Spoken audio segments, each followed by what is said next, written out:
जय जगन्नाथ मुझे युव समाजसेवी विष्णुचरण साहू। कौन कहते भाई यही नववर्ष उपलक्षे नववर्ष रे हार्दिक अभिनंदन शुभकामना और शुभेच्छा। नववर्षटी समस्त मंगलमय हो। महाप्रभु जगतरनाथ जगन्नाथ समस्त घंट गोड़े रखे था।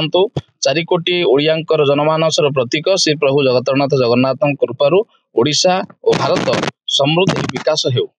आप समाजसेवी केमती देखुं 2024 केमती कौन रही 2024 आम किसी शिखिबार नूतन चिंताधारा देछि। 2025 आम समस्त भाग्य को परिवर्तन करियो बोली आशा और विश्वास रही।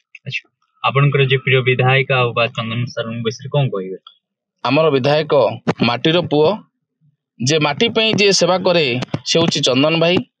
आज युवक मानकर हृदय स्पंदन चंदन भाई को प्रेरणा आदर्श रे अनुप्राणित होई आमे समस्ते एकत्रित होई नवकिशोर मल्लिक को विजय लाभ करथिलु जयदेव क्षेत्र। आज ये जो जयदेव माटी निजर माटीर पुओ पाइछि। पुओ पाई ए माटी पाई स्वाभिमान और सम्मान सह जहाँ करबा को अछि आमे प्राण उद्यम चेष्टा करी माटी पाई सेवा करिवु। आपण नै कि जयदेव केते गर्व करथि मो माटी आसे अछि। ये माटी होछि ये माटी पाई जहाँ कुहा जिवो बदे कम हेबो।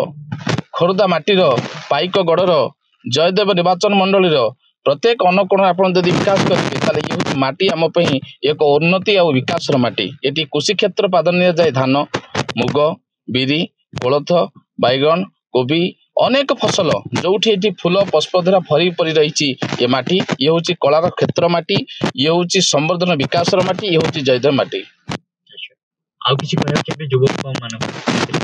युवक मानक आज मो तरफ एति प्रेरणा और से मोर कृतज्ञता और भल पाइबा नववर्षर हार्दिक अभिनंदन शुभकामना और शुभेच्छा।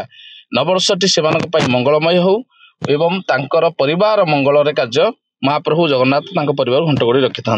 सर आपन जे स्कूल संग बा कॉलेज संग ताको कोन के देखुथिबे हार्दिक अभिनंदन शुभकामना शुभेच्छा।